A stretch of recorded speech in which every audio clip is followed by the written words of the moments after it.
Disclaimer, disclaimer, disclaimer! This video includes only my observations and only the 7 books.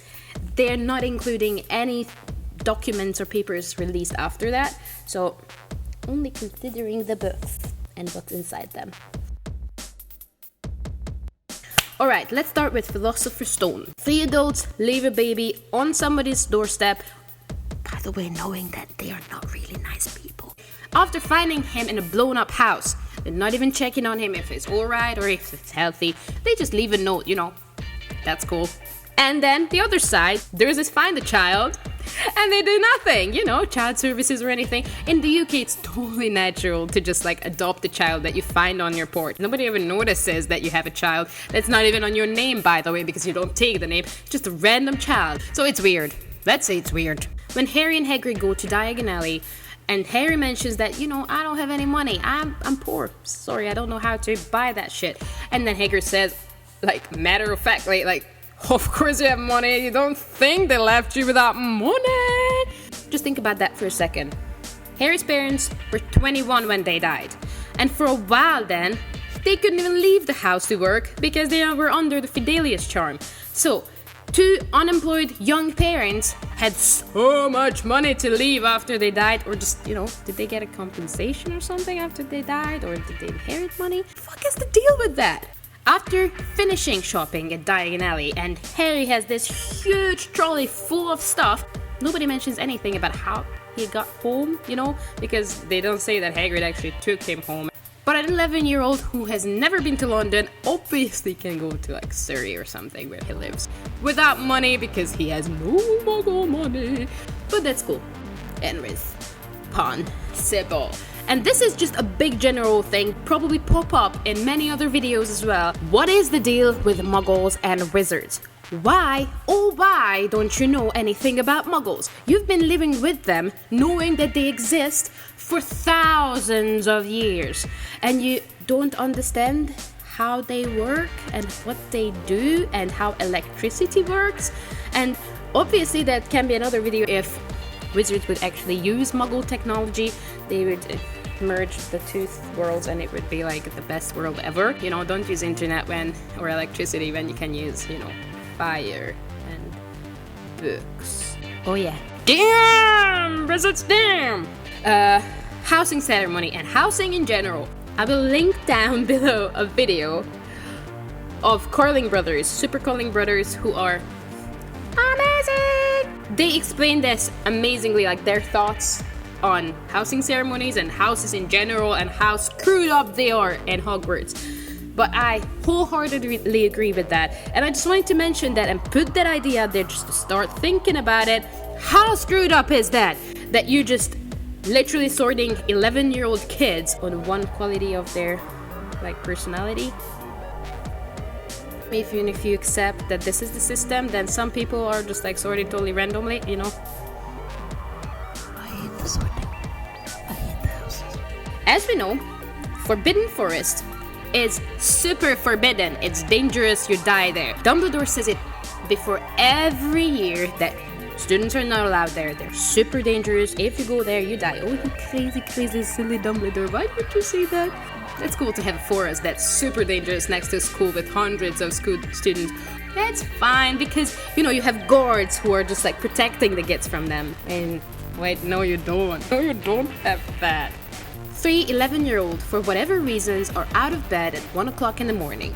And the teacher, their head of teacher, decides to punish them. It's a collective punishment, which is, by the way, very good, very good for morale. And for teaching purposes, it's recommended. She takes off 150 points, which is basically enough to put them in the last place, that a whole school was working on for a year. But 3 kids could ruin that. That seems legit. They almost killed someone. That's why it's appropriate to give 150 points of them. But that's okay, because the consequences as a teacher in a very, very competitive school. Everybody will hate them and bully them. But let's not protect them, Why would you? Let's punish them more. You're the worst human being, but let's punish the kids more.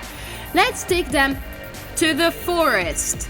The Forbidden Forest. There's a creature who's killing unicorns, which is like the most sacred and holy animal in the whole wizarding world, and that creature is in that forest. Let's take 4 11-year-old kids with an adult who cannot do magic, and kids who are not ready to do magic. Woo! That sounds safe. Oh wait, there's a dog with them, so it's okay because he's so brave, and let's go.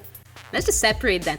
Let's leave 2 kids on its own. They find that creature. They're gonna say, wait, stop. I need to call Hagrid for a second. I don't know what you're doing. I don't know, but you shouldn't do that. So just stop here. Wait, I'll be back. What? Wait, I'll be back. Man, like, what? After they find that creature, because the kids actually find that creature, no other adults are aware of that problem that somebody's killing the fucking unicorns, and no adults would just like search the whole property for that. 4 kids, and basically a squib should do that with a fucking coward dog. You can bash its head in with some sticks or something. That's okay because the kids find it.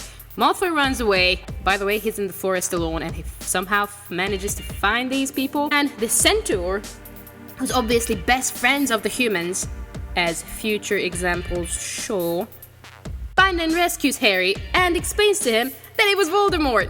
Afterwards, we never talk about it as adults or, on an official level that Voldemort in some form was in our Forbidden Forest, and maybe, just maybe, we should more protection on these kids. You have this stone, this magical item that's probably wanted by thousands of people and probably many, many evil and powerful wizards. Like Voldemort.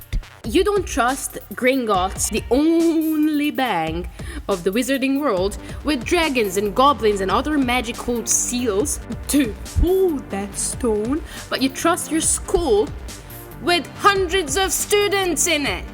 But it's okay because, you put protection on it, so it's protected by these things like a 3-headed dog. You properly seal it from the kids so the kids could never ever find that dog.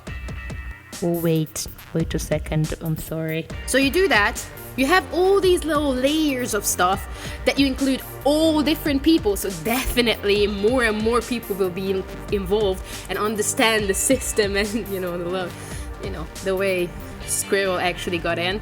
How 11, 12, 13-year-old kids solve everything that adults never ever could. What's wrong with you, teachers? Are you just not interested, or are you stupid? Or is it some kind of quest, Dumbledore giving fucking fire extinguishers to Harry just to, This is your quest.